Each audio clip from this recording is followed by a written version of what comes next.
Okay. So we need also to take this conversation, still talking about integrated thinking, and we can also try and infuse ethical leadership. And some of the corporate organizations that that have been suffering because of ethical leadership.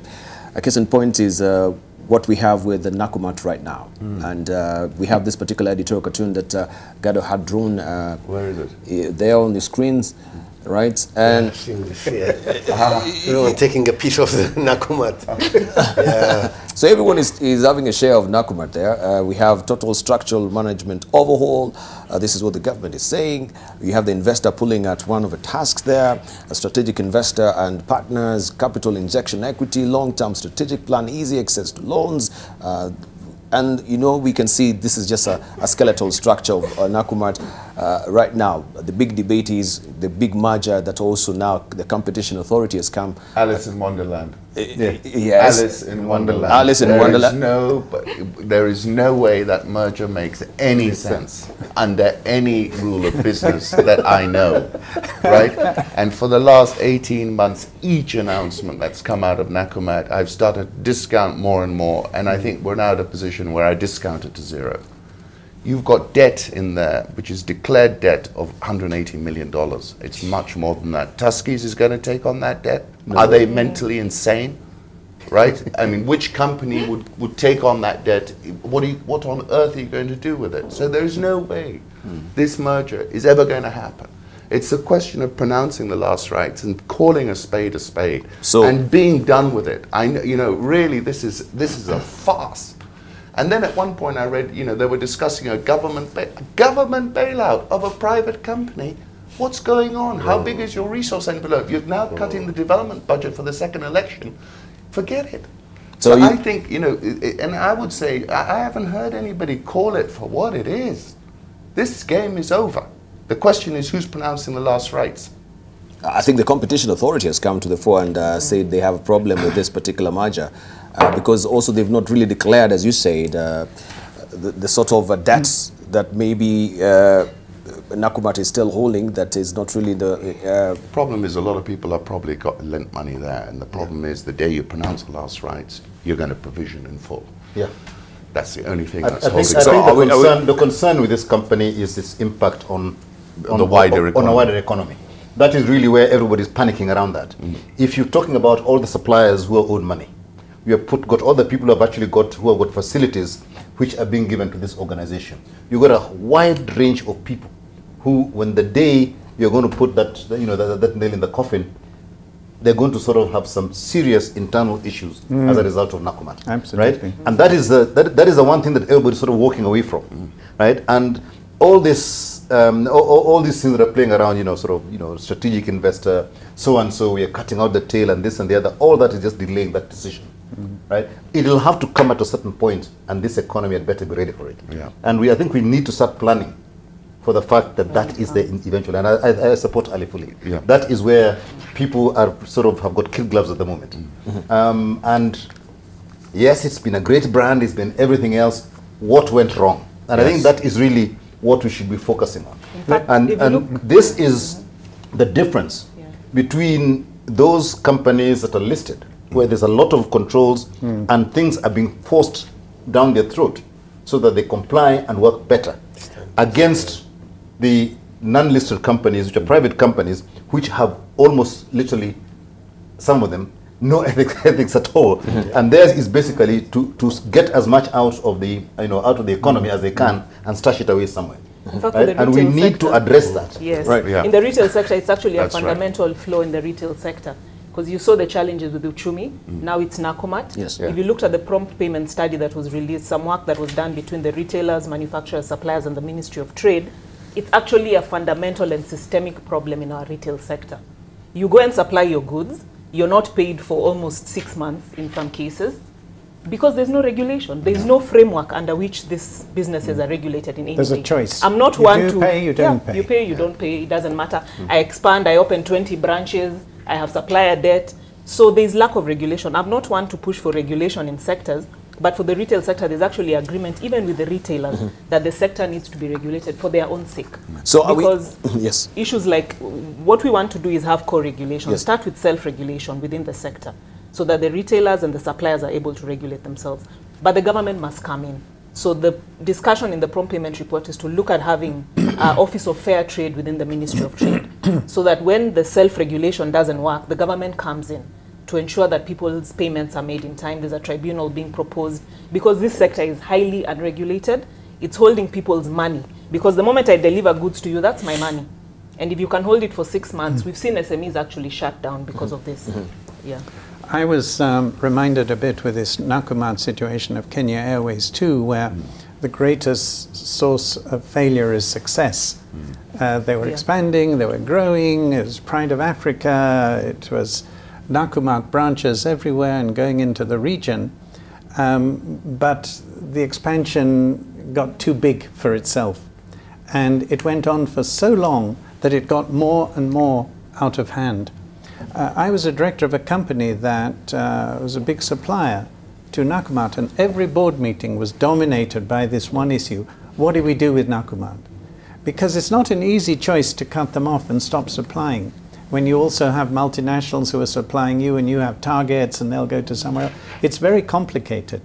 And do you stop supplying altogether? Do you just supply this? Do you only supply less than what you're being repaid? Do they keep to their repayment agreements?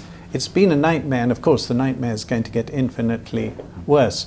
But the ease with which Nakumatt was able to expand its branches by not paying its suppliers was terrifying. It was something, it was a train crash just waiting to happen. And as you say, it's now happening. It's now happening. I just don't see any way Go, of go back sidestepping to the origins of corporate governance. Yes. It was exactly the same situation. Yeah. Bearings Bank Yes. that collapsed. I remember that. It was exactly the same situation where somebody started something and it wasn't quite working. And to make it work better, you compound the problem and it becomes bigger and bigger. So, and there was no controls at all in a private family bank in that situation. So I think that what Phyllis is talking about, that there needs to be good regulation that has been thought through by the market itself, that says we as a sector, and this is not just the retail sector, I think all the sectors of the economy need to get together and say we want to operate honestly and in a way that does not endanger the economy of the country. Let us put our rules together voluntarily. If we can't, let's get a referee to come in and do it, and then we begin to move forward. We cannot afford as a growing nation to have these catastrophes happening one after the other. We've had a couple of banks do that, Yes. whatever it is, and so forth. It just doesn't help. So Are we saying Nakumatt is too big to fail? The question is, yes. No, is it too big to fail? Because otherwise, in a normal It market should have failed economy, sooner with less catastrophe. if it's a market that's bringing it down through its own mismanagement, whatever the case may be, government should step away and let the market take its course. But as Phyllis and everyone said, there are many people in that pipeline who are going to be affected, who have taken the risk, taking the risk for a higher reward, and who are now finding that it won't be that easy. But it wasn't even for higher reward, because in addition to not paying, well, it wasn't for the fun of it, for sure. They also kept squeezing for discounts. Okay, well, yeah, but you did business with the devil, as it were, and now you think. But just a high risk, high reward. I remember there was some commercial paper Nakumatt put out at about 24 to 26% at one point, and I was at a dinner party, and everyone around that dinner table had bought this commercial paper. 24. And they were living off the interest. And I said to them all, if someone's paying you 24 to 26%, highly likely you're going to get your money back. Yes. What has happened here is a failure to price credit risk accurately. This is a big problem. This is changing now, right? I mean, so what we're seeing is now a much more awareness and granularity around credit. And people appreciate the risks that they're getting involved in. And I think that's a sign of a maturing economy, that we're now moving away. You look at a couple of bond issues that got pulled, the banks, which were very high and handsome. But I think what people are understanding is your money's on the line. And it might look like you're doing 50 million of turnover with Nakumatt, but if you're not getting your money out of it, it's worth nothing.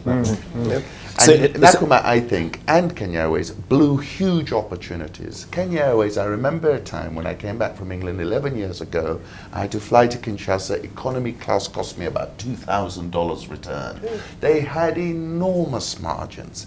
It was incredible because I did a comparison with, you know, low-cost airlines in the UK, and they blew it. I admit that competition came, but I think they blew it. You've got to look back and say, what went wrong? What did they do wrong? They missed it. They had a chance. Nakumatt owns the East African retail sector. Absolutely. Margins here are twice as high. I mean, I was in London visiting my daughter, and I went shopping in Marks and Spencer's. I spent the same amount that I would spend in a week. I had the whole thing full. Quality was outstanding. These margins were huge. A box of cereal for £6. I mean, who's ever heard of this? You're not even paying for it. You can't make money off that. So that's, we got to point the finger and say, guys, what happened? You blew it. Where's the money gone? Where's the money? I don't see it. Where has it been spent? These branches, have you been in there? I mean, come on. So are we writing off the merger? Is the situation not salvageable? That merger is not going to work. It's not going to work. It's crazy. I mean, whoever even actually announced it must be crazy, right? Unless there's something we don't know. Maybe there's something under. If there's a rabbit that they can pick out of the hat. Maybe the foreign investors will bail out. What foreign investors are going to pay 25? And they kept saying, I remember that for 24 months. Well, we got someone coming in with 25%. You're going to give them 25% to be a minority shareholder and let them continue running it? I mean, that was crazy. There was no one who's going to do that. But now Carrefour has started taking over some of their facilities. Yes. So you may begin to see when a foreign investor. Carrefour is the foreign investor. That's on the ground now. In fact, the next story that we want also to maybe air, and I think because of interest of time we shouldn't, because I want us to discuss. But Carrefour also and the glut of malls that we are having, could also this be killing our supermarkets, our local supermarkets as well? Because right now we know Carrefour at the Two Rivers. They've moved to court because they're saying, you know, some of the local also traders there, they should not be given the space. I mean, that was the agreement of the lease. But now we see also the management, according to Centum, that is not the case at all, as far as Carrefour should now also not be trying to stifle other outlets within Two Rivers as well. So can we discuss about the glut of the retail market in this country has got to wake up to the reality. If you look at more sort of mature retail markets, you have two brands. You've got the sizes of the Carrefours, which are sort of 30 kilometers out of town. Cheap land, cheap everything, so their margin need is much smaller. And they rely on volume buying. So Mike and I can go over the weekend, we go to some place way out in the other side of Thika, we have lunch, and we fill a pickup with our needs for the month, right? And I do that because it's very cheap and I can afford to buy that. That is then supplemented by your 7-Elevens, which are your corner shops, where I go and get my little things there, and those ones are spread everywhere. So that, and what you're finding in Kenya is that the new supermarkets that are coming up, the Tumainis, the Waterview and everything else, they're all serving the estates, where people live and they can just walk and go and get stuff and come back to the house. So that really, the market here is beginning to adjust itself to where it really should be. So the expansion of the likes of Nakumatt and Naivas and all these guys, who are all trying to have a big store in a big mall everywhere, is unsustainable, in my view, right? We are going to a stage where those small guys in the estates are going to have a very, very strong niche, and then the really big guys are going to have a niche. In between, there'll be nothing. So all your in-betweens, which are now your current supermarkets, are likely in the next 4 to 5 years to disappear. That's my view on the retail market. I think you're spot on. Yeah. So Carrefour is actually, in my view, is positioning itself to become that big person who is out. And if you look at their current situation, they're in Karen, they've got a huge thing there. They're out in Two Rivers, they've got a huge thing, and they're saying, kick all these small boys out. Yes. Right? I want to have this space where it can be big, and the likes of these guys come in, they have lunch on Sunday, and they buy as much as they can and go away.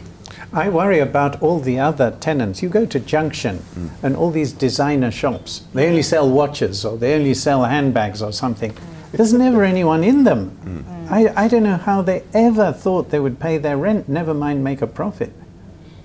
Yeah, I think that retail sector is going to be disrupted. It's big going to time. It's already been disrupted. I think disrupted we're going to hugely. have a huge e-commerce component in our retail economy. Yes. That's going to happen like Uber happened, became the biggest taxi company in like 3 months flat. And this is going to happen real quick. Going back to your idea, which I like, and you know, you'd probably find that the local guy on at the estate becomes a delivery pickup point for e-commerce. Precisely. He charges a small fee, Yeah. and you've completely disrupted the whole thing. And the border is becoming delivery. Yeah. Yep. Now you just go and collect from the, you know, your little supermarket in the estate. It's basically a warehouse, right? Yeah. And then And if borders go out the- and begin to and bring it to your house. If the local firms don't disrupt themselves, then someone Somebody like Carrefour will come and come disrupt disrupt it for them. them. Yeah. That's So the sooner we wake up and begin to self-disrupt, which is the way of change, then someone else will come and disrupt us out of the business. And that's, I think, what you're alluding to. So are we But a letting bulk this? of our retail Yes. is actually in informal retail. The kiosks are actually much bigger than the main Than the retail main chains. retail, yeah. Because the main, I think they're In about terms of 20 to volume. 30% in Yeah. terms of volume. Yeah. People are buying more from the kiosks. And because of that, you're seeing even multinationals adapt their products to suit that Yes, market. the So you see smaller the smaller sachets. quantities. And there's some work people are doing with the kiosks where they are working with the kiosks to improve their ambience. Because simple things like how you light up your kiosk, how you arrange your products. Kiosk has traditionally been to go and buy milk only or bread. But if you reorder that space, it can actually increase the sales by about 60 or 70% from some of the work Citibank is doing with the kiosks and They're the doing it manufacturing companies and the multinationals selling into this. So that kiosk space is another one to watch. That's your It's a big one 7-Eleven. for e-commerce. Yeah, it's That's your your 7-Eleven 7-Eleven. Yeah. version Yeah. in Kenya. Yeah. It's your kiosk. It's your Convenience kiosk. stores, Yeah. But the retail sector is a priority in Vision 2030 actually. It was supposed to grow from 5 to about 30%. And this disruption actually is something we need to watch because the retail sector growth and the growth of the manufacturing sector are actually linked. Linked, yeah. Because we need the retail chains to be able to sell our products. Chains like Uchumi were retailing a lot of local brands, Nakumats and chains like that. And in a retail store, when I walk into Nakumatt, I don't buy only milk and bread. Because of that experience, I'm able to spend much more. But when you move to the smaller kiosks, unless we change that space, the spending will also reduce. But e-commerce is the next big thing, definitely. Yeah. Yeah. All right, when we are trying to look at Vision 2030, even as we're preparing now with our headline thoughts, are we waiting for Vision 2030, then bam, we've arrived? Because we're not getting anything from the Secretariat. Landed. Yeah, I think this is the question we should be asking. We don't have, because I remember when there was a Millennium Development Goals, at least they had targets within 5 years, 15 years, this is what we've achieved. We've never had anything from the Secretariat, even to the general public, this is what we've achieved as Vision 2030 so far. And many Kenyans, they remain none the wiser on what actually Vision 2030 is all about as yet. So when we're talking about Vision 2030, I'm eagerly waiting myself when I will arrive at Vision. This is 2030, bam, Bam. things have changed. It's a- not, yeah. it's There are Vision annual reports, 2030. annual reports that come out. Annual reports, but we are never told about even phases of it. How are we arriving there? What is the strategy? I think mean, Debarl, when we're talking about when we're let's- talking about these disruptions, so Yeah. how are they affecting the vision itself? Let's be honest. What we need are the big projects that start to drive the change, right? And although I disagreed with the then Director General of Vision 2030, Mungu Kibati, when they sort of branded the Thika Highway as a sort of a Vision 2030 project, I said this is too small, right? The Mombasa-Nairobi Highway is the one. That's the mega project that you need to show people the difference that something like that can make. The SGR, much as people have sort of thrown things at it and everything else, the implementation process and all the other stuff behind it, that is somebody else's business. But the SGR will transform certain things. So we need those things to make you comfortable that Vision 2030 is happening.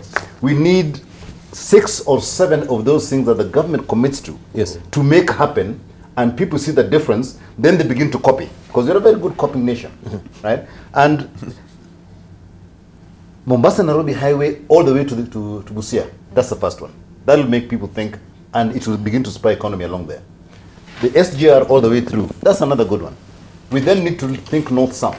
Because if you look at all the components of Vision 2030 about, the retail, wholesale, whatever, that needs infrastructure to work. And the big talk about getting water and dams and everything else, this is all great talk about what Vision 2030 should be doing. Our issue here is actual committed implementation. That's the key thing. Everything is there. One of the challenges we've had with Vision 2030, very briefly as you are preparing, is that it has shrunk in its circle of influence through the arrival of the Jubilee Manifesto flagship projects, overseen by the Presidential Delivery Unit. SGR is one of them, laptops and so forth. And these had to go there for Jubilee to show that it had delivered and therefore to get re-elected. Vision 2030 became low profile. It's still doing good work, it's still got good people, I think it still has a lot of validity. But also now we're seeing other things like county clusters, longer term development. There's this thing called the Regional Mega Projects Coordinating Council that's looking at huge infrastructure developments with high local content, skills development, technology transfer, all of this. There are things happening, but they're all over the place, and we've lost our single focus that we did once have on Vision 2030. Right, thank you. For me, the question is who should be the custodian of Vision 2030? In my view, it should be all Kenyans. By the nature of our politics, every 5 years we have a political cycle. Yes. And if you look at the numbers at the moment, the economy is going through what it does every 5 years. But if as citizens, if as intellectuals, if as associations of manufacturers and business community, we become the custodians, the people who hold government accountable on where we are, the people who work together with government to achieve that vision, it will be addressed. And Vision 2030 is a long-term plan.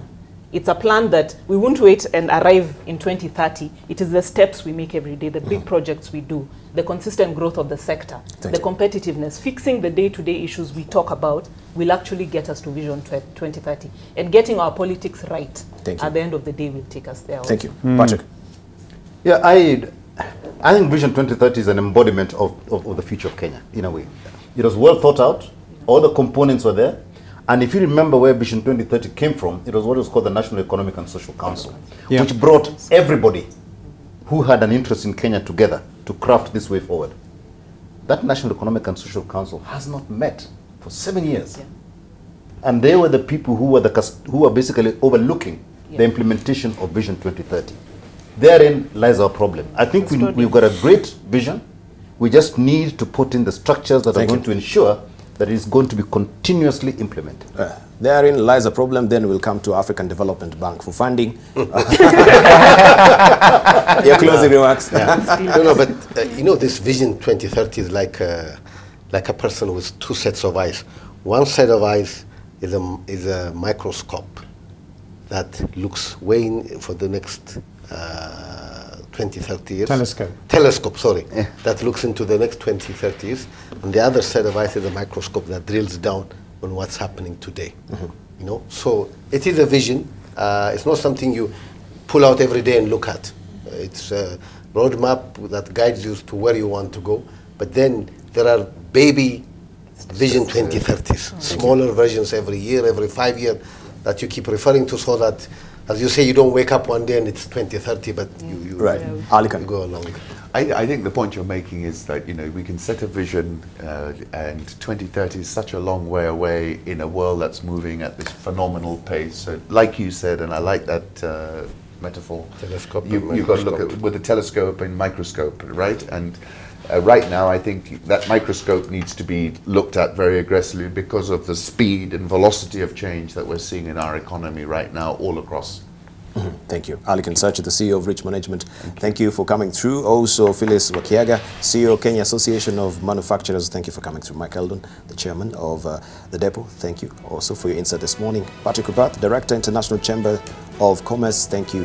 And Gabriel Negatu, Regional Director, African Development Bank. I think it has been a very cogent discussion. I really appreciate your insight this morning.